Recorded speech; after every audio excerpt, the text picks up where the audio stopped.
बाबर आजम की माना इस पर्टिकुलर टाइम में फॉर्म खराब चल रही है, लेकिन ये बात याद रखिएगा कि बाबर आजम पाकिस्तान की क्रिकेट टीम की बैटिंग लाइनअप की बैकबोन है। ये बात शाहिद अफरीदी ने की। उन्होंने कहा कि फॉर्म में वापस आ जाएगा। खराब फॉर्म का मतलब ये थोड़ी है कि बाबर आजम कोई नूरा किस्म का बैट्समैन है जिसे बैटिंग आती नहीं है।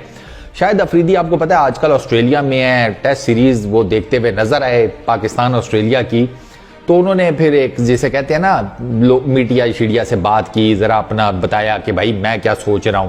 तो पहले सबसे पहले बाबर आजम के बारे में उन्होंने बात की, तो उन्होंने बाबर आजम की बड़ी तारीफें वगैरह की, सारा कुछ है।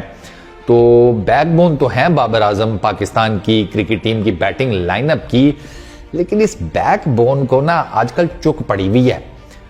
यानी कि इस साल 2023 में बाबर भाई ने एक 50 भी नहीं मारी टेस्ट मैचेस में। 5 टेस्ट मैचेस वो खेल चुके हैं, 6ठा वो खेलने वाले हैं, और 22 की उनकी मेरा ख्याल है एवरेज है बैटिंग, 41 उनका हाईएस्ट है, 200 कुछ करके 204 शायद if I am not wrong इनके अभी तक टोटल रन्स हैं।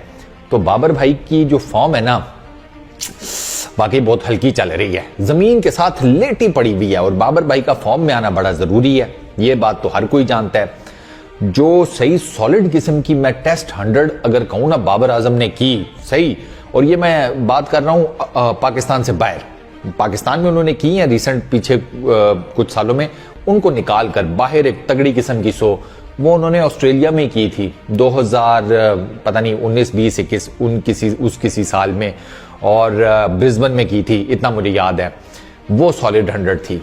उन्होंने जो बाकी की है ना, या तो वो पाकिस्तान के अंदर की हैं, और हमारी पिचेस कैसी होती है आपको पता है, या फिर श्रीलंका में जाकर एक आधी की है, तो अब उसके ऊपर क्या बात करें। ओडीआईज में भी यही हाल है। जो सॉलिड किस्म की 100 मैं समझता हूं उनकी वही है 158 वाली अगेंस्ट इंग्लैंड। उसके बाद वही लोकल है, आगे पीछे ना मजा नहीं है। तो बाबर भाई वो जो आप आए थे ना, जब वो आकर छा गए थे, तो अब एक दफा जरा दोबारा हो जाए, मतलब वो हम मिस कर रहे हैं उस वाले बाबर आजम को। एक तो आपने बहुत बड़ी गलती की, आपको कप्तानी नहीं लेनी चाहिए थी। चलो आपकी तो इतनी एज नहीं थी, जिन्होंने आपके ऊपर दी ना उनका भी कोई हाल नहीं है कि चंगा भला हमारा जो मेन बैट्समैन बन सकता था उसको ऐसा फ्लैट किस्म का लिटाया, पता नहीं कब वो दोबारा फॉर्म में आएगा।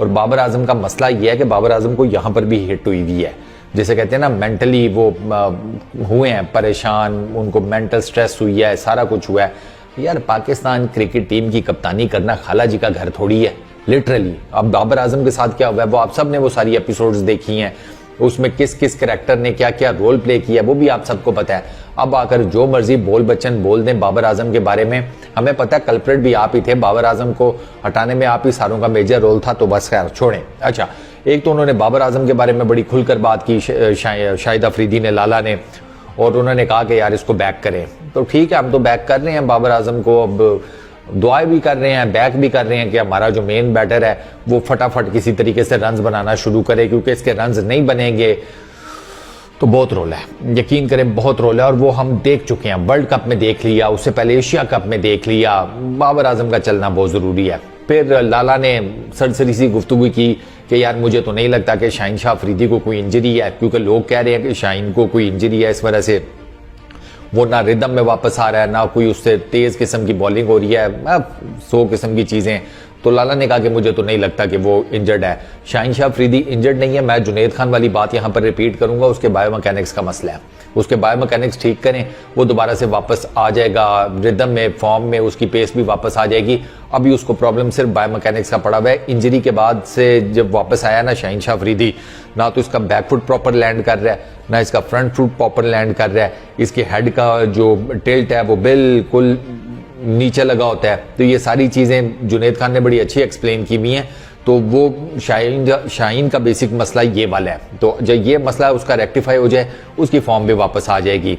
अच्छा, फिर उन्होंने एक और बड़ी जबरदस्त बात की शाहिद अफरीदी ने, उन्होंने कहा कि उनको ये लगता है, मजेदार बात है वैसे, वो कहते हैं कि मुझे ये लगता है कि हारिस रऊफ को ना ये ऑस्ट्रेलिया वाली टेस्ट सीरीज खेलनी चाहिए थी बीबीएल छोड़कर।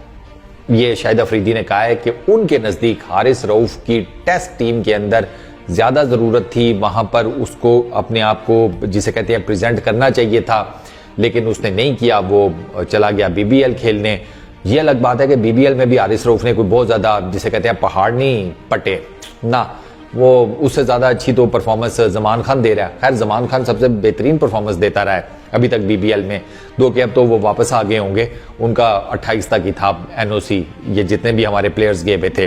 तो वो शाहिद अफरीदी ने हारिस रऊफ को भी कहा कि भाई तू टेस्ट मैच खेलता, और हारिस रऊफ अगर टेस्ट मैच खेलता, आई रियली डोंट नो यार, ऑस्ट्रेलिया में टेस्ट खेलना है तो एक बड़े ऑनर की बात। ऑनेस्टली ऑस्ट्रेलिया में टेस्ट सीरीज खेलना, इवन सिलेक्ट होने इतना बड़ा यार वो है खेल, अगर आप लेते हैं तो फिर तो क्या ही बात है। और अगर हारिस रऊफ अपनी अवेलेबिलिटी शो कर देते तो डेफिनेटली ये तीनों टेस्ट मैचेस खेल रहे होते। लेकिन खैर हारिस रऊफ ने कहा कि उनका टेस्ट का कोई एक्सपीरियंस है नहीं, तो वो कैसे खेलें, तो उन्होंने प्रेफर बीबीएल को किया। T20 उनका फॉर्मेट है, वो T20 के लिए ही तैयार हुए हैं as per his mentor Aqib Javed. तो बस ठीक है फिर यार खेले, अब उसमें मैं और आप क्या कर सकते हैं। एनओसी का जो मामला था वो मैंने आपको बता दिया है, वो उनका खत्म हो गया, वो वापस आएंगे, वो न्यूजीलैंड के लिए उनको तैयारी पकड़ेंगे। तो लाला ने बड़ी अच्छी बातें की हैं, वो अगर आप उसकी जाकर डिटेल्स चेक करें तो आपको काफ़ी मवाद मिलेगा। तो ये चीदा जो उसमें से जिसे कहते हैं ना चंक्स मेन, वो मैंने आपके सामने रख दिए हैं। बाबर आजम पर उन्होंने बात की है कि उसको बैक करें, सो बिस्मिल्लाह कर रहे हैं, कब तक करेंगे नहीं पता लाला। जिस तरह आपकी बैटिंग का नहीं पता था ना, हमें इस बारे में नहीं पता कि कब तक बैक करेंगे। एक टाइम आता है ना बंदा कहता है बस कर दे भाई, अब तो कुछ कर ले, तो वो हो जाता है लाला, सॉरी, लेकिन अब क्या करें। फिर शाहीन से रिलेटेड उन्होंने मैंने आपको बता दिया, इंजरी से रिलेटेड बात की। रिजवान का उन्होंने कहा कि यार मेन प्लेयर है, उसको ये आपकी जब तक 3 मेन प्लेयर आपके फॉर्म में नहीं होंगे तो आपके लिए बड़ा मसला पैदा होगा, बाबर, रिजवान और शाहीन। और रिजवान तो फिर भी थोड़ा बेहतर चल रहा है, शाहीन और बाबर जरा हल्के चल रहे हैं, तो इन दोनों को जरा अपनी गेम अप करनी पड़ेगी। बाकी हारिस रऊफ का भी मैंने आपको बता दिया उन्होंने क्या कहा है। तो लेट्स सी, लाला की इस बात से मैं तो डेफिनेटली एग्री करता हूं, उन्होंने जितनी भी बातें की हैं। आप एग्री करते हैं या नहीं, मुझे नीचे कमेंट सेक्शन में जरूर बताना। इस वीडियो में इतना ही, अपना बहुत ख्याल रखिएगा। नेक्स्ट वीडियो में मुलाकात होगी, पीस आउट।